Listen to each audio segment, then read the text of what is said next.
City cable news కి స్వాగతం. ముందుగా హెడ్లైన్స్ చూద్దాం.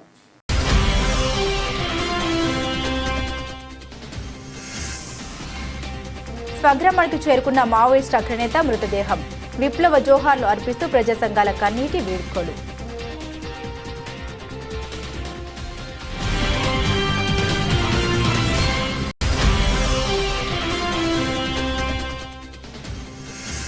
సిరిసిల్ల పట్టణంలోని నెహ్రూ నగర్ అంబా భవానీ ఆలయంలో ఘనంగా దేవి నవరాత్రి ఉత్సవాలు, హోమ కార్యక్రమాలు.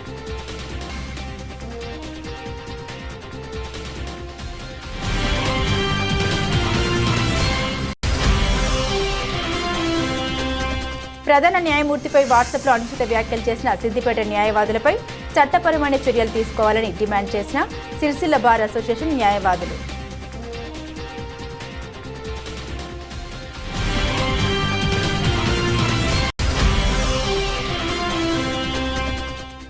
ఈ నెల 27న ఆచార్యకొండ లక్ష్మణ్ బాపూజీ జయంతి వేడుకలు ఘనంగా నిర్వహించాలని పిలుపునిచ్చిన పద్మశాలి సంఘ నేతలు.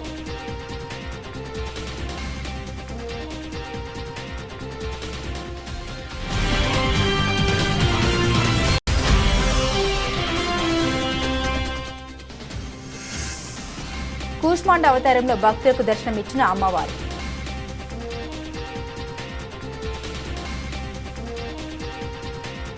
ఛత్తీస్గఢ్ అటవీ ప్రాంతంలో ఈ నెల 19న భద్రతా బలగాలు నిర్వహించిన ఎన్కౌంటర్లో రాజన్న సిరిసిల్ల జిల్లా తంగలపల్లి మండలంలోని గోపాలరావుపల్లి గ్రామానికి చెందిన మావోయిస్టు అగ్రనేత కడారి సత్యనారాయణ రెడ్డి అలియాస్ కోసా దాదా మృతి చెందాడు. కోసా దాదా గత కొన్ని దశాబ్దాలుగా మావోయిస్టు ఉద్యమానికి వ్యూహరచనకర్తగా, సెంట్రల్ కమిటీ పోలిట్ బ్యూరో సభ్యునిగా కీలక పాత్ర పోషించారు. ఆయన తలపై భారీ బహుమతి ప్రకటించడంతో పాటు భద్రతా సంస్థలు అతన్ని అత్యంత వాంటెడ్ నాయకుడిగా గుర్తించాయి. ఈ క్రమంలో జరిగిన ఎన్కౌంటర్లో ఆయన మృతి చెందారు. ఎన్కౌంటర్ అనంతరం భద్రతా బలగాలు కోసా మృతదేహాన్ని స్వాధీనం చేసుకుని అధికారుల పర్యవేక్షణలో స్వగ్రామానికి తరలించారు. ఆయన మృతదేహాన్ని సోదరుడు కరుణాకర్ రెడ్డి గోపాలరావుపల్లి గ్రామానికి తీసుకురావడంతో కుటుంబీకులు, గ్రామస్తుల రోదన మిన్నంటాయి. మృతదేహాన్ని స్వగ్రామానికి తీసుకొచ్చారనే సమాచారంతో పలు ప్రజా సంఘాలు, విరసం నాయకులు, వివిధ రాజకీయ పార్టీల నాయకులు, సానుభూతి పరులు పెద్ద ఎత్తున చేరుకొని ఆయనకు కన్నీటి నివాళులర్పించారు. అనంతరం ఆయన అంత్యక్రియలు నిర్వహించారు. కోసా మరణంతో మావోయిస్టు ఉద్యమానికి పెద్ద దెబ్బ తగిలిందని భద్రతా వర్గాలు పేర్కొంటుండగా ఆయన అనుచరులు, మద్దతుదారులు ఒక్కసారిగా దిగ్భ్రాంతికి గురవగా స్థానిక గ్రామ ప్రజలు కూడా విభిన్న భావోద్వేగంతో స్పందిస్తున్నారు.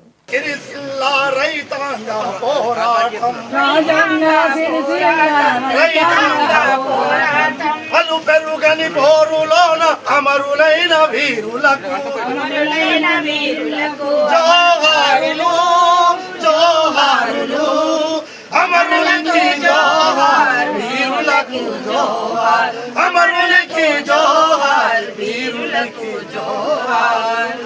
భూమి కోసం పోరు చేసి భుక్తి కొరకు పోరు చేసి, భూమి కొరకు పోరు చేసి భుక్తి కొరకు పోరు చేసి, సమాజ స్థాపనలో సాయుధ పోరాటం, సమాజ స్థాపనలో సాయుధ పోరాటం, అలుపెరుగని పోరు చేసి అమరుడైన వీరునకు జోహారులు, జోహారులు, వీరునికి జోహార్, సూర్యునికి జోహార్, వీరునికి జోహార్, అమరులకు జోహార్, జోహారులు, జోహారులు, అమరులకు జోహార్, వీరులకు జోహార్, అమరులకు జోహార్, వీరులకు జోహార్.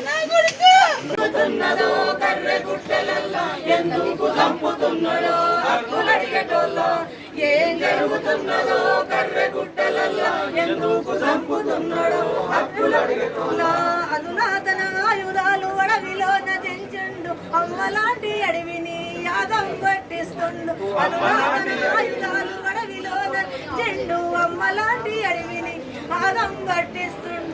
చెట్టు పుట్ట రాయిరప్ప ఏది వాళ్ళనంటుండు, ఏం జరుగుతున్నదో కర్రెగుట్టలల్లా, ఎందుకు చంపుతున్నాడో హక్కులడిగేటోళ్ళ, ఏం జరుగుతున్నదో కర్రెగుట్టలల్లా, ఎందుకు చంపుతున్నాడో హక్కులడిగేటోళ్ళ. ప్రశ్నించే హక్కు లేదు, పాట పాడే హక్కు లేదు, సభ పెట్టే హక్కు లేదు, సంఘం పెట్టే హక్కు లేదు. ప్రశ్నించే హక్కు లేదు, పాట పాడే హక్కు లేదు, సభ పెట్టే హక్కు లేదు, సంఘం పెట్టే హక్కు లేదు. చట్టమాల సుట్టమాయ పాలకుల పరమాయ, ఏం జరుగుతున్నదో కర్రెగుట్టలల్లా, ఎందుకు చంపుతున్నదో జరుగుతున్నదో కర్రెగుట్టలల్లా ఎందుకు చంపుతున్నాడో హక్కులడిగేటోళ్ళ ఎందుకు చంపుతున్నాడో హక్కులడిగేటోళ్ళ ఎందుకు చంపుతున్నాడో హక్కులడిగేటోళ్ళ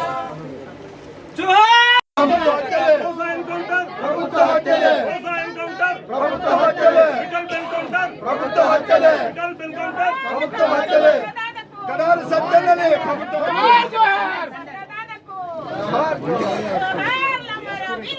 జోహార్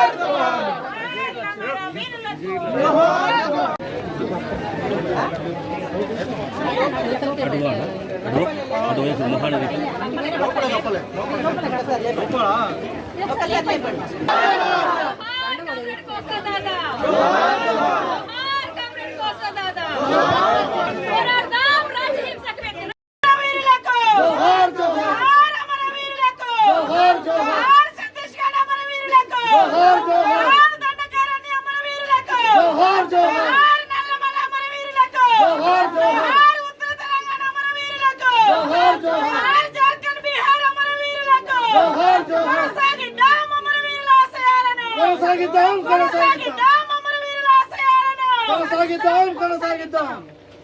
నల్ల యాదరెడ్డికి నల్ల యాదరెడ్డికి శ్రీల నరేష్ సంతోష్ రెడ్డికి కామ్రేడ్ సత్యనారాయణ రెడ్డికి కామ్రేడ్ సత్యనారాయణ రెడ్డికి కోసాకి కోసా దాదాకి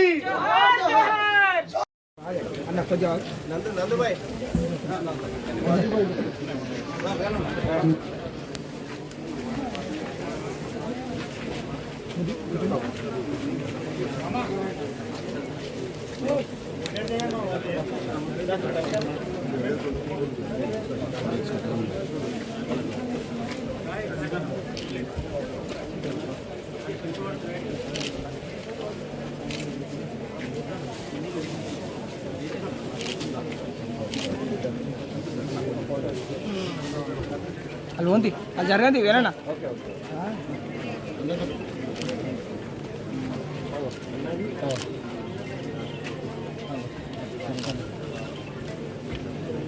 సిరిసిల్ల పట్టణంలోని నెహ్రూ నగర్ అంబా భవానీ దేవాలయంలో దేవి నవరాత్రి ఉత్సవాల్లో భాగంగా ప్రత్యేక హోమ కార్యక్రమం నిర్వహించారు. భవానీ మాలదారులు అమ్మవారికి ప్రత్యేక పూజలు నిర్వహించారు. దేవి నవరాత్రి ఉత్సవాలను అత్యంత వైభవంగా నిర్వహిస్తున్నట్లు ఆలయ కమిటీ సభ్యులు పేర్కొన్నారు. ప్రతిరోజు ఉదయం అమ్మవారికి అభిషేకాలు అనంతరం హోమ కార్యక్రమాలు నిర్వహిస్తున్నట్లు వెల్లడించారు. పౌర్ణమి సందర్భంగా అమ్మవారి మేలుకొలుపు అనంతరం మహా అన్నదాన కార్యక్రమం నిర్వహించనున్నట్లు తెలిపారు. భక్తులు అధిక సంఖ్యలో హాజరై తీర్థ ప్రసాదాలు స్వీకరించి అమ్మవారి కృపకు పాత్రలు కావాలని పిలుపునిచ్చారు. ఈ కార్యక్రమంలో చిలుక నారాయణ, గుండ్లపల్లి గౌతమ్, గూడూరి సంతోష్ తదితరులు పాల్గొన్నారు. ప్రతి సంవత్సరం మాదిరిగానే ఈ సంవత్సరం కూడా మన సిరిసిల్ల నెహ్రూ నగర్లో వెలిసినటువంటి శ్రీ కనకదుర్గ అంబాభవాని దేవాలయంలో నవరాత్రి ఉత్సవములు అత్యంత వైభవోపేతముగా జరగబడుచున్నవి. ఇట్టి ఉత్సవాలలో భాగంగా ప్రతిరోజు ఉదయం దేవాలయంలో అమ్మవారికి విశేష అభిషేకాలు మరియు విశేష హారతులు అనగా అమ్మవారికి ఒక ½ అన్ అవరు 12 హారతులు ఉంటాయి. ఆ 12 హారతులతో అమ్మవారికి విశేష హారతి తర్వాత స్టేజ్ పైన ఉన్నటువంటి అమ్మవారికి పూజ, తర్వాత దేవాలయంలో ప్రతిరోజు హోమం కార్యక్రమం జరుగుతున్నది. కావున భక్తులందరూ కూడా ఈ హోమ కార్యక్రమంలో పాల్గొని అమ్మవారి హారతిని వీక్షించి అమ్మవారి యొక్క అనుగ్రహాన్ని పొంది ధన్యులు కావాల్సిందిగా కోరుచున్నాం.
సంవత్సరం కూడా వైభవంగా జరుగుతుంది.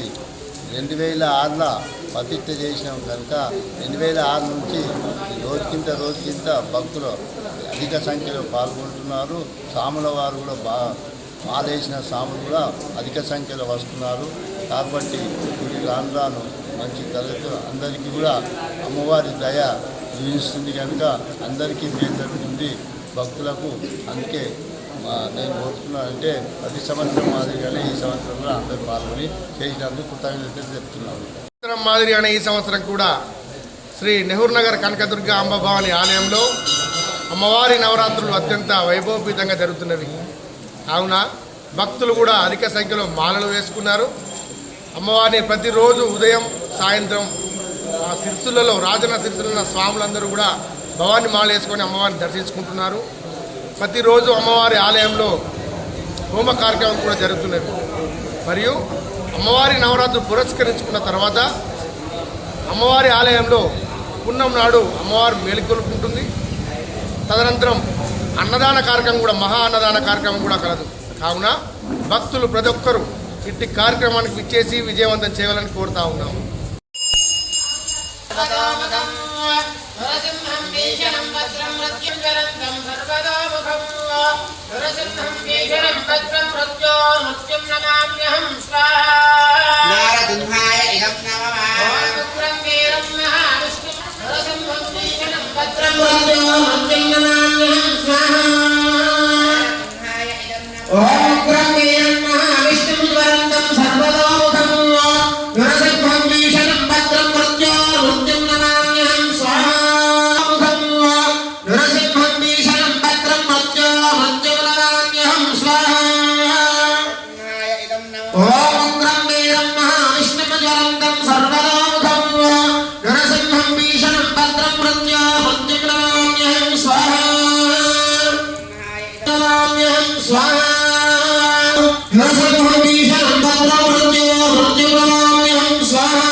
సిద్దిపేట బార్ అసోసియేషన్లోని న్యాయవాదులు శ్రీకాంత్ మురళీమోహన్ రావులు ప్రధాన న్యాయమూర్తిపై చేసిన వ్యాఖ్యల్ని సిరిసిల్ల ఎస్సీ న్యాయవాదులు ఖండిస్తున్నామని, వారిపై కేసు నమోదు చేయాలని సిరిసిల్ల బార్ అసోసియేషన్ ప్రధాన కార్యదర్శి తంగలపల్లి వెంకట్ డిమాండ్ చేశారు. ఈరోజు సిరిసిల్ల ప్రెస్ క్లబ్లో ఏర్పాటు చేసిన మీడియా సమావేశంలో వారు మాట్లాడారు. ప్రధాన న్యాయమూర్తిపై వాట్సాప్లో అసభ్యంగా పోస్టులు పెట్టిన సిద్దిపేటకు చెందిన 2 న్యాయవాదులపై చర్యలు తీసుకోవాలని సిరిసిల్ల ఎస్సీ న్యాయవాదులు ఈరోజు జిల్లా ఎస్పీ మహేష్ బి గీతకు ఫిర్యాదు చేసినట్టు తెలిపారు. ప్రధాన న్యాయమూర్తి ఎస్సీ కులానికి చెందిన వ్యక్తి కావడంతోనే అత్యున్నత స్థాయిలో ఉన్న ఆయనపై వాట్సాప్లో అనుచిత వ్యాఖ్యలతో న్యాయవాదులు పోస్టులు పెట్టడం న్యాయ వ్యవస్థను అగౌరవపరచమేనని ఆయన తెలిపారు. వారిపై కేసు నమోదు చేయాలని, బార్ కౌన్సిల్ నుండి తొలగించాలని ఆయన డిమాండ్ చేశారు. తక్షణమే 2 రిమాండ్ చేయకపోతే రాష్ట్ర వ్యాప్తంగా ఆందోళన చేస్తామని హెచ్చరించారు. ఈ సమావేశంలో న్యాయవాదులు కొల్లూరి ధర్మేందర్, కుంట శ్రీనివాస్, చంటి సుజీవన్, వాతపు మౌలి, నర్మేట రమేష్, అల్లూరి చంద్రశేఖర్, మునిగే రాజు, రాగుల కరుణాకర్, కె చంద్రశేఖర్, కడగండ్ల తిరుపతి, బర్ల శ్రీనివాస్, చిరస్వాల్ కైలాస్, నాంపల్లి రాజ్కుమార్, కర్రోల శంకర్, కొమ్ము కృష్ణ, అక్కనపల్లి ప్రశాంత్, గుడిసెల భగవాన్, సడిమల శేషగిరి, దొబ్బల శ్రీనివాస్, అక్కనపల్లి ఉదయ్, అక్కనపల్లి అజయ్ కుమార్, తాటిపల్లి విజయ్ కుమార్, కటుకూరి రాజు, పసుల బాబు, గుడిసె సదానందం, పార్లపల్లి అంజయ్య, పొత్తూరు జనార్దన్, నేదురు అభిలాష్ పాల్గొన్నారు. భారతదేశ అత్యున్నత న్యాయస్థాన సుప్రీంకోర్టు ప్రధాన న్యాయమూర్తి జస్టిస్ బిఆర్ గవాయ్ గారిని సిద్దిపేట న్యాయవాదులైనటువంటి పొద్దుటూరి శ్రీకాంత్ గారు మరియు ఎం మురళీమోహన్ రావు గారు వారి పట్ల చేసినటువంటి అనుచిత వ్యాఖ్యలను నిరసిస్తూ ఖండిస్తూ ఈరోజు రాజన్న సిరిసిల్ల జిల్లా మరియు వేములవాడ ఎస్సీ న్యాయవాదులమైన మేము వారి వ్యాఖ్యలను ఖండిస్తూ ఉన్నాం. వారు న్యాయవాద వృత్తిని చేపట్టినారంటే అది కేవలం రాజ్యాంగం ద్వారా ఏర్పడినటువంటి న్యాయస్థానాలలో పనిచేయడం జరుగుతూ ఉంది.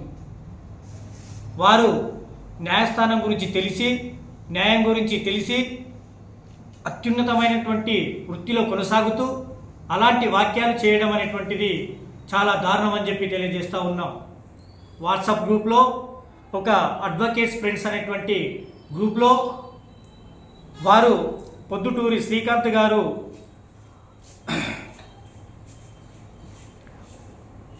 ఏదైతే బిఆర్ గవాయ్ గారిని వారి కులాన్ని అవమానపరిచే విధంగా ఒక మెసేజ్ చేయడం జరుగుతుంది. తర్వాత దానికి మురళీమోహన్ రావు గారు అనేటువంటి వ్యక్తి గతంలో మన ఊర్లలో శునకాలు ఉండేటివి, అవి వారు చెప్పలేని మాటలు, ఆ శునకాలతో పోల్చి ఇప్పుడు ఆ శునకం అనేటువంటిది ఢిల్లీ అధిష్టానంలో కూర్చుంది, అత్యున్నత న్యాయస్థానంలో కూర్చుంది అని చెప్పి చాలా దారుణమైనటువంటి పదాలు వాడుతూ ఆ సుప్రీంకోర్టును అగౌరవపరిచే విధంగా ఒక ఎస్సీ కమ్యూనిటీకి చెందినటువంటి చీఫ్ జస్టిస్ గారిని అవమానించే విధంగా వ్యాఖ్యలు చేయడం జరిగింది. అలాంటి వ్యాఖ్యలు చేసినటువంటి వాళ్ళను మేము హెచ్చరిస్తూ ఉన్నాం. ఖబర్దార్, అలాంటి వ్యాఖ్యలు మీరు వెనక్కి తీసుకోవాలి. అంతేకాకుండా అంబేద్కర్ గారి విగ్రహం దగ్గరికి వచ్చి పాలాభిషేకం చేసి మా తప్పును క్షమించమని చెప్పి మీరు అడగాలని చెప్పి మేము ఈ వేదిక ద్వారా తెలియజేస్తూ ఉన్నాం. అంతేకాకుండా వారి మీద సిద్దిపేట పోలీస్ స్టేషన్లో కూడా ఎస్సీ ఎస్టీ ఎఫ్ఐఆర్ కూడా కావడం జరిగింది. ఆ ఎఫ్ఐఆర్ను ఆధారంగా చేసుకొని అక్కడి పోలీసులు వెంటనే వారిని అరెస్ట్ చేయాలని చెప్పి మేము కోరుతూ ఉన్నాం. అదేవిధంగా ఈరోజు సిరిసిల్ల వేములవాడ ఎస్సీ న్యాయవాదులం అందరం కూడా గౌరవ రాజన్న సిరిసిల్ల జిల్లా ఎస్పీ గారికి ఒక రిప్రజెంటేషన్, ఒక దరఖాస్తు కూడా ఇవ్వడం జరిగింది.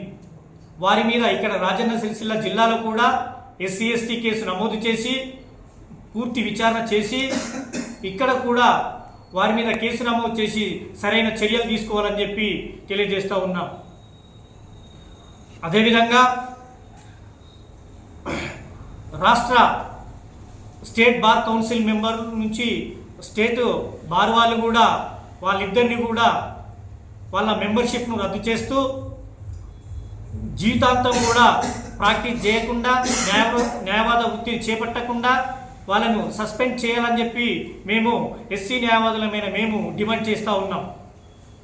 అంతేకాకుండా తక్షణమే వారిని రిమాండ్ కింద చేయనట్టయితే ఈ యొక్క ఆందోళన అనేటువంటిది ఒక సిద్దిపేటకో రాజన్న సిరిసిల్ల జిల్లాకో కాకుండా రాష్ట్రం మొత్తం కూడా వ్యాపించి రాష్ట్రం మొత్తం కూడా ఆందోళన చేపట్టడానికి మేము సిద్ధంగా ఉన్నాము. ఒకవేళ వాళ్ళని వెంటనే అరెస్టు చేయకపోతే మా కార్యాచరణ కూడా మేము మళ్ళీ తెలియజేస్తామని చెప్పి తెలియజేస్తూ, ఇలాంటి వ్యాఖ్యలు చేస్తే ఎంతటి వారినైనా కూడా సహించేది లేదు. మేము ముందు వచ్చి నిలబడి మీకు సరైన సమాధానం చెప్తామని చెప్పి హెచ్చరిస్తూ మరియు వార్నింగ్ ఇస్తూ ఈ తక్షణమే పోలీసు వాళ్ళు వారిని అరెస్ట్ చేసి రిమాండ్ చేయాలని చెప్పి కోరుకుంటూ సెలవు తీసుకుంటా ఉన్నాం. ఈ నెల 27న ఆచార్యకొండ లక్ష్మణ్ బాపూజీ జయంతి వేడుకలను ఘనంగా నిర్వహించాలని పద్మశాలి సంఘం నేతలు వెల్లడించారు. పట్టణంలోని చేనేత వస్త్ర వ్యాపార సంఘ భవనంలో ఏర్పాటు చేసిన మీడియా సమావేశంలో వారు మాట్లాడారు. పద్మశాలి కుల బంధువైన ఆచార్యకొండ లక్ష్మణ్ బాపూజీ జయంతి వేడుకలు రాజకీయ పార్టీలకు అతీతంగా సిరిసిల్ల పట్టణంలో నిర్వహించాలని పద్మశాలి సంఘం నాయకులు పేర్కొన్నారు. ఈ సమావేశంలో పద్మశాలి సంఘం నాయకులు గోలి వెంకటరమణ, తాటిపాముల దామోదర్, ఆడిపు రవీందర్, రాయిని ప్రతాప్, గోనె ఎల్లప్ప, రమేష్ తదితరులు పాల్గొన్నారు.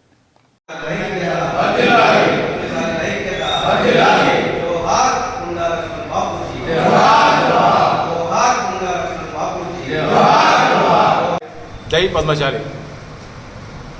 తేదీ 27/9/2025 రోజున ఆచార్య కొండా లక్ష్మణ్ బాపూజీ జయంతి సందర్భంగా వారి జన్మదినాన్ని పురస్కరించుకొని గతంలో మాదిరిగా ప్రతి సంవత్సరం ఏ విధంగా అయితే జరుగుతూ ఉందో అదేవిధంగా కొండా లక్ష్మణ్ బాపూజీ గారి విగ్రహం వద్ద జయంతి ఉత్సవాలు నిర్వహించుకోవడం జరుగుతుంది. కావున ఇట్టి కార్యక్రమంలో ప్రతి ఒక్క పద్మశాలి కుటుంబం నుంచి కుటుంబ సమేతంగా అదేవిధంగా అన్ని వర్గాల పద్మశాలులు ఈ కార్యక్రమంలో పాల్గొని కార్యక్రమాన్ని విజయవంతం చేసి అదేవిధంగా వారికి ఘనమైన నివాళులు అర్పిస్తూ వారిని స్మరించుకోవాలని పద్మశాలి సంఘం పక్షాన కోరుతా ఉన్నాను. జై మార్కండేయ. గౌరవనీయులు కొండా లక్ష్మణ్ బాపూజీ గారి జయంతి కార్యక్రమం 27వ తారీఖు నాడు మహా వైభవంగా సిరిసిల్ల పట్టణంలో వారి విగ్రహం దగ్గర జరపాలని చెప్పనేసి పెద్దలు నిర్ణయించినారు.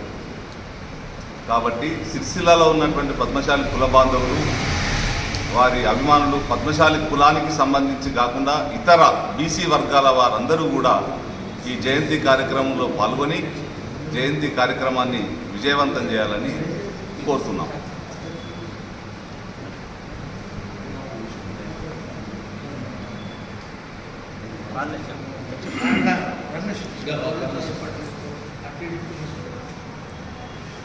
జై మార్కండే, జై పద్మశాలి.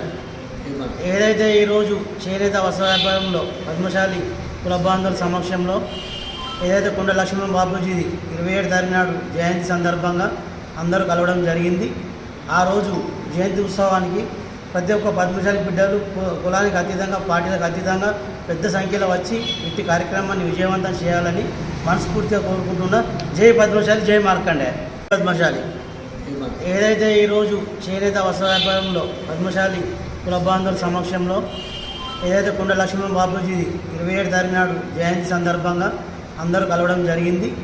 ఆ రోజు జయంతి ఉత్సవానికి ప్రతి ఒక్క పద్మశాలి బిడ్డలు కులానికి అతీతంగా, పార్టీలకు అతీతంగా పెద్ద సంఖ్యలో వచ్చి ఇట్టి కార్యక్రమాన్ని విజయవంతం చేయాలని మనస్ఫూర్తిగా కోరుకుంటున్నా. జై. దేవి నవరాత్రి ఉత్సవాల్లో భాగంగా వేములవాడ రాజన్న ఆలయంలో కూష్మాండ అవతారంలో అమ్మవారిని అలంకరణ చేశారు. 9 రోజుల పాటు నిర్వహించే ఈ కార్యక్రమంలో ఒక్కరోజు ఒక్క అవతారంలో అమ్మవారు భక్తులకు దర్శనమిస్తూ ప్రత్యేక అలంకరణతో దేదీప్యమానంగా వెలుగు పొందుతారని ఆలయ అర్చకులు వెల్లడించారు. అత్యంత వైభవంగా నిర్వహించే దేవి నవరాత్రి ఉత్సవాల్లో అమ్మవారు ప్రతిరోజు ఒక్కో అలంకరణతో భక్తులకు దర్శనమిస్తున్నారు. నియమనిష్టలతో నవరాత్రులు ప్రత్యేక పూజలు నిర్వహించి అమ్మవారిని కొలవడం ఆనవాయితీగా వస్తుందని ఆలయ అర్చకులు తెలిపారు. యాదేవి సర్వభూతేషు లక్ష్మీరూపేణ సంస్థితః నమస్తస్యై నమస్తస్యై నమస్తస్యై నమో నమః. రాజరాజేశ్వర స్వామి దేవస్థానంలో అత్యంత వైభవపేతంగా దేవీ శరన్నవరాత్రోత్సవాలు జరపబడుతున్నాయి. లక్ష్మీ గణపతి స్వామికి అథర్వ శీర్ష ద్వారా అభిషేకము, రాజరాజేశ్వర స్వామికి మహాన్యాసపూర్వక ఏకాదశ రుద్రాభిషేకము, రాజరాజేశ్వరి అమ్మవారికి శ్రీ సూక్తం ద్వారా మహాభిషేచనము, చతుషష్ఠి ప్రచార పూజ, అలాగే 4వ రోజు కూష్మాండ అలంకారంతో అమ్మవారి దర్శనమిస్తుంది. అలాగే పరివార దేవతార్చనలు, సాయంకాలం కూడా చతుషష్ఠి ప్రచార పూజ, సువాసిని పూజ, ప్రతి నిత్యము ఈరోజు 4వ రోజు నాడు గాయత్రి హోమము, అలాగే బాలాత్రిపుర సుందరికి అర్చన, మహిషాసుర మర్దిని అమ్మవారికి అర్చన కార్యక్రమాలన్నీ కూడా జరుగుతున్నాయి. సాయంకాలం వాహన సేవ కూడా ఉంటుంది.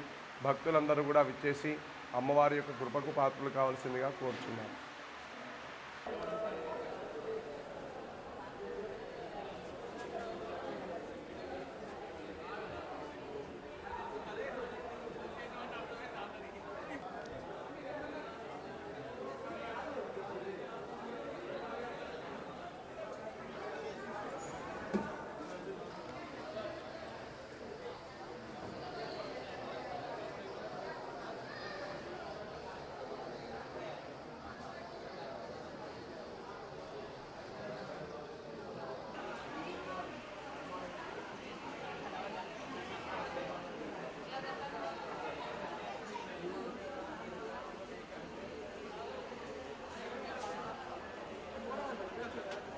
బులెటిన్ ముగించే ముందు హెడ్లైన్స్ మరోసారి.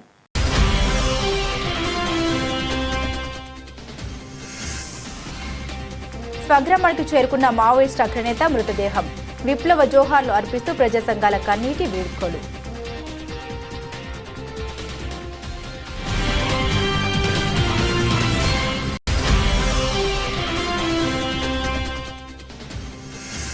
సిరిసిల్ల పట్టణంలోని నెహ్రూ నగర్ అంబా భవానీ ఆలయంలో ఘనంగా దేవి నవరాత్రి ఉత్సవాలు, హోమ కార్యక్రమాలు.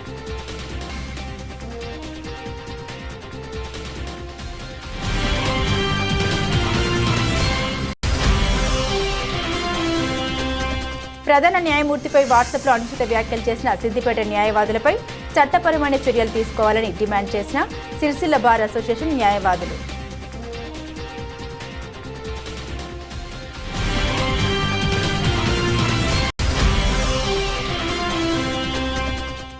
ఈ నెల 27న ఆచార్య కొండ లక్ష్మణ్ బాపూజీ జయంతి వేడుకలు ఘనంగా నిర్వహించాలని పిలుపునిచ్చిన పద్మశాలి సంఘ నేతలు.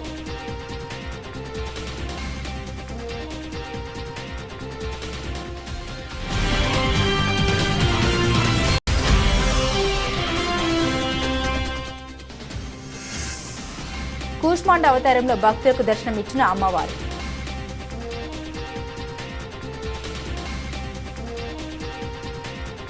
ఇవి బులెటిన్ అప్డేట్స్. మరిన్ని అప్డేట్స్ కోసం చూస్తూనే ఉండండి సిటీ కేబుల్ న్యూస్.